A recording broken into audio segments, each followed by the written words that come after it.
This is the network service of the Nigerian Television Authority, NTA. The President, Commander-in-Chief of the Armed Forces, Federal Republic of Nigeria, Bola Ahmed Tinubu, addresses the nation. Mr. President.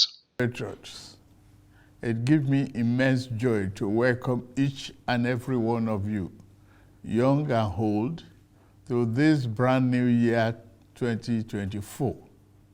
We must lift up our hand to Almighty God in gratitude for His grace and benevolence to our country and our lives in the year 2023 that has just gone by.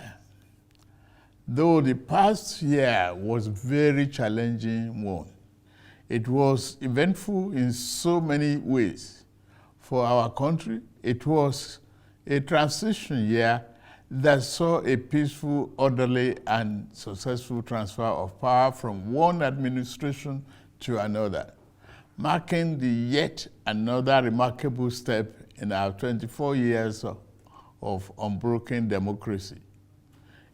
It was a year you, the gracious people of this blessed nation, entrusted your faith in me with a clear mandate to make our country better, to revamp our economy, restore our security within our borders, revitalize our floundering industrial sector, boost agricultural production, increase national productivity, and set our country on an irreversible path towards national progress that we and future generations will forever be proud of. The task of building a better nation and making sure we have a Nigerian society that cares for all our citizens is the reason I ran to become your president. It was the core of my renewed hope campaign message, on the basis of which you voted me as president. Everything I have done in office, every decision I've taken, and every trip I've undertaken outside the shores of our land since I assumed office on 29th May 2023 have been done in the best interest of our country. Over the past 7 months of our administration, I have taken some difficult and yet necessary decisions to save our country from fiscal catastrophe. One of those decisions was the removal of fuel subsidy, which had become an unsustainable financial burden on our country for more than 4 decades.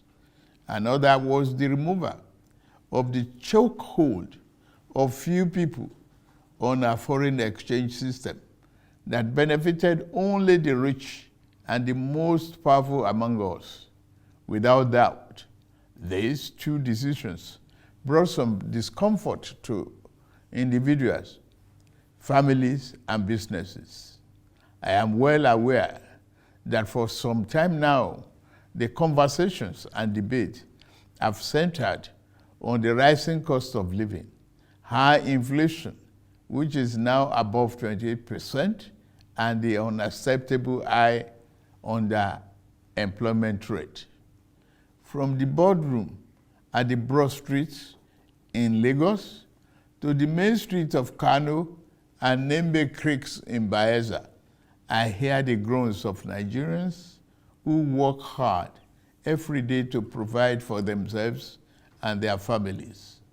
I'm not oblivious of the expressed and sometimes unexpressed frustrations of my fellow citizens. I know for a fact that some of our compatriots are even asking if this is how our administration wants to renew their hope. Dear compatriots, take this from me. The time may be rough and tough. However, our spirit must remain unbowed because tough times never last. We are made for this period, never to flinch, never to falter. the socio-economic challenges of today should energize and rekindle our love and faith in the promise of Nigeria. Our current circumstances should make us resolve to work better for the good of our beloved nation. Our situation should make us resolve that this new year, 2024, each and every one of us will commit to be better citizens. Silently, we have worked to free captives from abductors, while we can't beat our chests yet that we had solved all the security problems. We are working hard to ensure that we all have peace of mind in our homes, places of work, and on the roads. Having laid the groundwork of our economic recovery plans within the last 7 months of year 2023, we are now poised to accelerate the pace of our service delivery across the sectors. Just this past December, during COP28 in Dubai, the German Chancellor, Olaf Scholz, and I agreed and committed to a new deal to speed up the delivery of Siemens energy power project that will ultimately deliver reliable supply of electricity to our homes and businesses under the Presidential Power Initiative, which began in 2018. Other power installation projects to strengthen the reliability of our transmission lines and optimize the integrity of our national grid are ongoing across the country. My administration recognizes that no meaningful economic transformation can happen without steady electricity supply. In year 2024, we are moving a step further in our quest to restart local refinery of petroleum products with Port Harcourt Refinery and the Dangote Refinery, which shall fully come on stream. To ensure constant food supply, security, and affordability, we will step up our plan to cultivate 500,000 hectares of farmland across the country to grow maize, rice, wheat, millet, and other staple crops. We launched the dry season farming with 120,000 of land in Jigawa State last November under our National Wheat Development Program. And this new year, we will race against time to ensure all the fiscal and tax policies reforms we need to put in place are codified and simplified to ensure the business environment does not destroy value. On every foreign trip I have embarked on, my message to investors and other business people has been the same. Nigeria is ready and open for business. I will fight every obstacle that impedes business competitiveness in Nigeria, and I will not hesitate to remove any clog hindering our path to making Nigeria a destination of choice for local and foreign investments. In my 2024 budget presentation to the National Assembly, I listed my administration's 8 priority areas to include national defense and internal security, job creation, macroeconomic stability, investment environment, optimization, human capital development, poverty reduction, and social security. Because we take our development agenda very seriously, our 2024 budget reflects the premium we place on achieving our governance objectives. We will work diligently to make sure every Nigerian feels the impact of their government. The economic aspirations and the material well-being of the poor, the most vulnerable, and the working people shall not be neglected. It is in this spirit that we are going to implement a new national living wage for our industrious workers this new year. It is not only good economics to do this, it's also a morally and politically correct thing to do. I took an oath to serve this country and give my best at all times. Like I said in the past, no excuse for poor performance from any of my appointees will be good enough.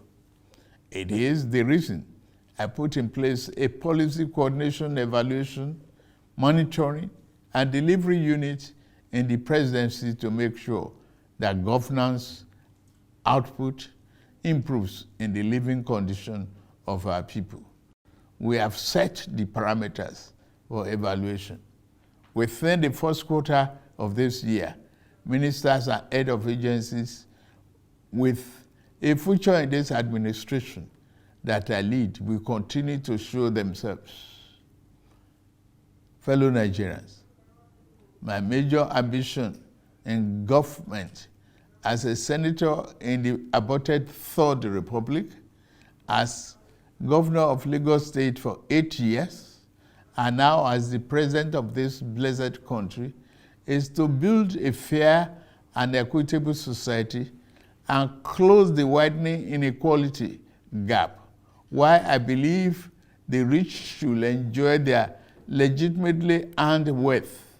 Our minimum bargain must be that any Nigerian that works hard and diligent enough will have a chance to get ahead in life.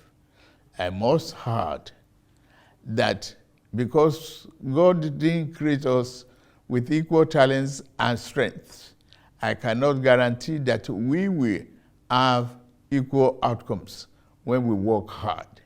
But my government, in this new year, 2024 and beyond, we work to give every Nigerian equal opportunity to strive and to thrive.